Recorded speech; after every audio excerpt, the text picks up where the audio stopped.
Number one is negative is normal. You're a human being, right? So am I. We're people. So we have this thing that we tend to think alike, theory of mind. And one thing we can observe, and this is observable, we'll see that in just a moment, but we tend to think negatively. Now, let's put this in context of a narcissist and a smear campaign. Years ago, I think I may have been 33 years old. I assumed the pastorate of a church, and first time I'd ever been a senior pastor. I'd been an assistant pastor before a couple times, but okay, now I'm in charge. It's my responsibility. All right, so this guy comes to me. He is a respected deacon. Really liked this guy. He was a good guy, but he came to me and he wanted to talk to me for just a second. And he said, you know, Ken, you got to watch out for, then he named somebody else. This was another man in the church. Just kind of watch your backside. And the conversation lasted for, I'm guessing, at the very most 30 seconds. I mean, it was very short. It was very brief. He just put this thought in my head, and he may have been honest, really concerned about this other guy. Well, over the years, I got to know this other guy. Well, over the weeks, I got to know him. And I never did see anything wrong with him. I mean, he was very supportive. He was friendly. He was just a good, one of your ideal church members. But that seed of doubt that was implanted in my mind by this deacon initially, it just stayed with me. I mean, it just stayed with me. I always looked at this guy with suspicion. Out the corner of your eye or the side glance, not literally, but that's the way that I saw him. I couldn't help it. Because I'm human. And people are by nature negative. We hear the negative and we retain it. Now, if that same deacon had come to me and had said, you got to watch out for this other guy because he is so nice, he is so supportive, he's such a good guy. Now, that may have stuck with me too. But I don't think it would have stuck with me to the same degree that the negative thing stuck with me. So negative is normal. So as we talk about this, and the smear campaign in particular, we got to understand that, that's the way people think. Now, number two is this. We retain negative biases, and we just saw that in the example that I gave you before. But it goes a little bit beyond my personal experience. Now, when I was preparing for this presentation earlier this morning, I was, doing some Googling, as I typically do, and I came across a video that was made by a psychiatrist, TED Talks type thing. I think this was made maybe 8-10 years ago. I don't know. But she explained very concisely how that the human mind retains negative thinking. And this is very applicable to how the smear campaign is so damaging to your life. So let's take a look at a part of this. We conducted another experiment. This time we told participants about the current governor of an important state who was running for re-election against his opponent. We again had two groups of participants, and we described the current governor's track record to them in one of two ways. We said that when the current governor took office, statewide budget cuts were expected to affect about 10,000 jobs. And then half the participants read that under the current governor's leadership, 40% of these jobs had been saved. And they like the current governor. They think he's doing a great job.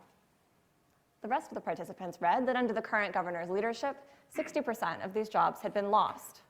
And they don't like the current governor. They think he's doing a terrible job. But then, once more, we added a twist. For participants in the first group, we reframed the information in terms of losses. And now they didn't like the current governor anymore. And for participants in the second group, we reframed the information in terms of gains. But just like in the first study, this didn't seem to matter. People in this group still didn't like the current governor. So notice what this means. Once the loss frame gets in there, it sticks. People can't go back to thinking about jobs saved once they've thought about jobs lost. Okay, let's put application to that. So somebody smears you behind your back. What happens is the listener is likely to believe. Now, when I went through the smear campaign. I went through the narcissistic abuse, from the love bombing to the supply stealing, the worst stealing phase, to the final discard, and to the smear campaign, the massive smear campaign that followed and actually kind of coincided with the whole thing, but it just intensified at the end. But, I could see this because about 80% of the people targeted by my narcissist, my dear Christian friend who turned out to be fake, just a narcissist, about 80% of them believed him. And the 20% or so that didn't believe him did not believe him, number one, because they knew both of us. They knew me very well, and they knew the narcissist very well, and what he had to say just didn't stick because they could see through it. But that is a small minority. It's 20%. So it is very damaging. So let's take this on to the next point, and that is we all have negative biases, even about ourselves, but let's stop and think through this for a second. When you were little, do you remember when you were a kid, and you remember maybe tripping and falling, or maybe you fell off a swing, whatever, fell off your bicycle and you scraped your knee, and it hurt. I mean, you're 3, 4, 5 years old, and you're not accustomed to that type of pain, and you cried. And what happened then? Well, mom or dad both came out and got you and cuddled you a little bit, wanted to dry your tears, wanted to make the hurt go away. Maybe they did something silly to do it, but that didn't matter. What was important was to them was not so much the pain as it was your trauma, the after effect of the pain, or the just the effect of the pain. And you kind of like that, right? You like being cuddled and held, and poor little you, we're going to make it all better. That was a pleasant experience that overrode the pain. So we learned to like pain, in a sense.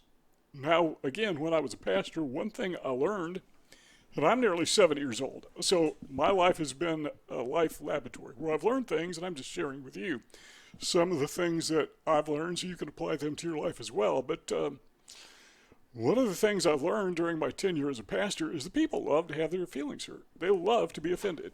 It seems counterintuitive until you stop and think about it. The reason they like to be offended is because it elicits sympathy. And that feels good. It's a dopamine rush. So people in the church like to be offended. And they play that game constantly, nonstop. Not just that church, but every church I've ever been in. And not just church, but everywhere I've ever been. People love to be offended. They love to play the part of the wounded soldier so everybody can give them love and affection. Tragic, that's how you get it, but usually it actually works. But there's another kind of pain that doesn't include the doting. The love and affection's not there. And that's the smear campaign. So that is when somebody lashes out and hurts you behind your back. Now, let me give you this example. You're talking to somebody because somebody is talking about you and you're feeling bad about it. So you go to your friend and you tell your friend, this guy said this about me and he's lying about me and this is character assassination, and it's not true. If it's true, then it's not character assassination. It is truth. But this person is slandering me. And what does this other person say? Well, unless it's your mom, chances are they say, get over it, shake it off. This guy's a jerk, no big deal. Just let it go. Now, you go to that same person, and the story has changed. This time, the narcissist is slandering this other person. Oh, the response changes, doesn't it? So you go to this guy, this third person in the triangle, and you say, hey, this narcissist said this and this and this about you. All of a sudden, the attitude hasn't changed at all. The attitude is a little bit different. Instead of saying, I think I'll just blow it off. Never mind, that guy's a jerk. oh, it's no big deal, time heals all wounds. That's not what he or she says. This time, he or she reacts with severe irritation. They may even get angry. Suddenly, they don't like that other person.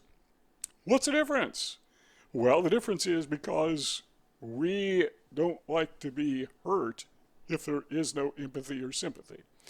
Not so much for the other guy, but when it's us individually, that's when we feel the pain. So if you are being attacked by a narcissist or you have in the past, you probably found it very frustrating that other people weren't very sympathetic.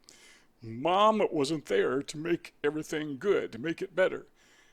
And the world is not made up of moms whose job it is to make the rest of us feel good.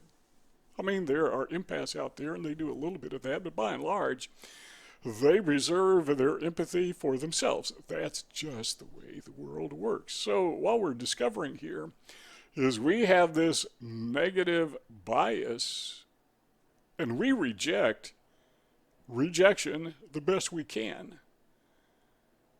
But it doesn't come easy. And when we go out to seek support from others, the empathy, the sympathy, the drying of the tears, the shoulder to cry on, usually it's not there. So we wind up having to cry on our own shoulder alone. That is one of the dangers of the narcissistic abuse in the form of slandering, smear campaign. Got to come to terms with that. Number 4 is real important.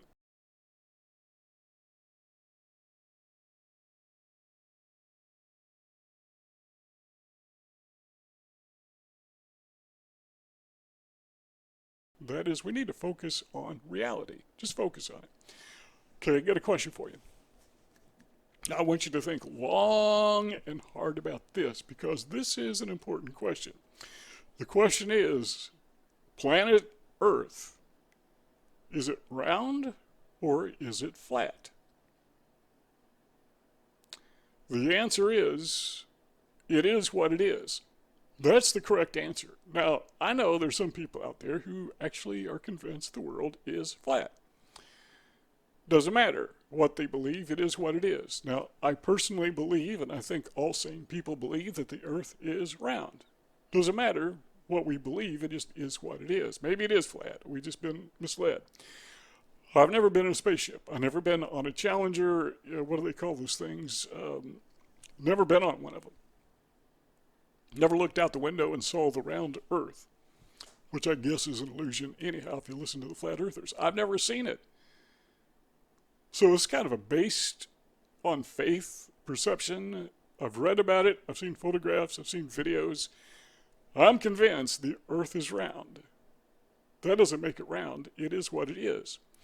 Now let's apply that principle to the smear campaign. People talking about you, they trash talking you. They're telling everybody that you are flat when you're really round. Okay, maybe literally, but that's not what we're talking about. But that's not the truth. Okay, so what is the truth? What the narcissist says about you or something else? Well, the truth about you is what you is, or you are what you are. Is. So what we want to do is we want to focus on reality, not trying necessarily to dispel. Now I'm talking about when we're talking to ourselves, our self-talk.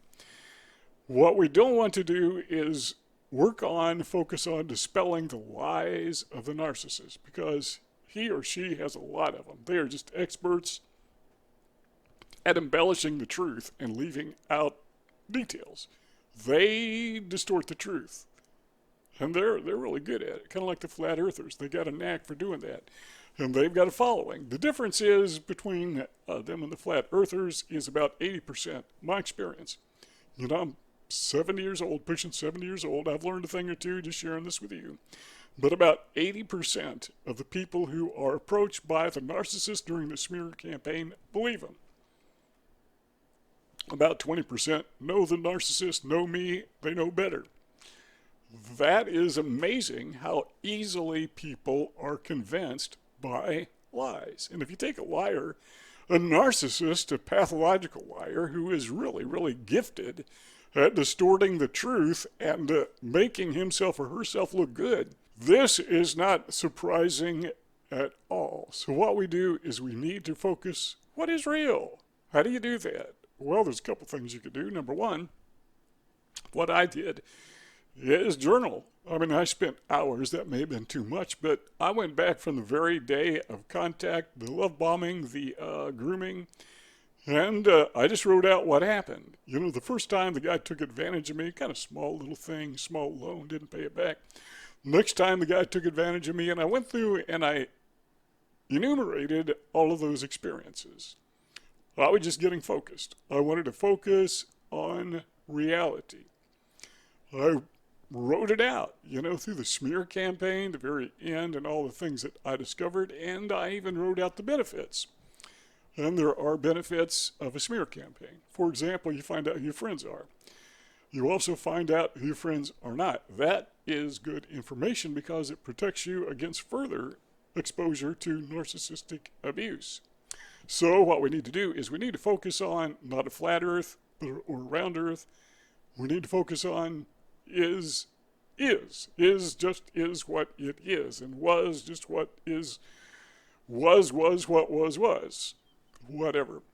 You see those two rectangles on your screen. If you want our conversation to continue, I'm going to be here for a very, very long time. Actually, I recorded those earlier, but click on one of those two boxes and let's keep the conversation going. If not, well, thanks for stopping by and see y'all next time.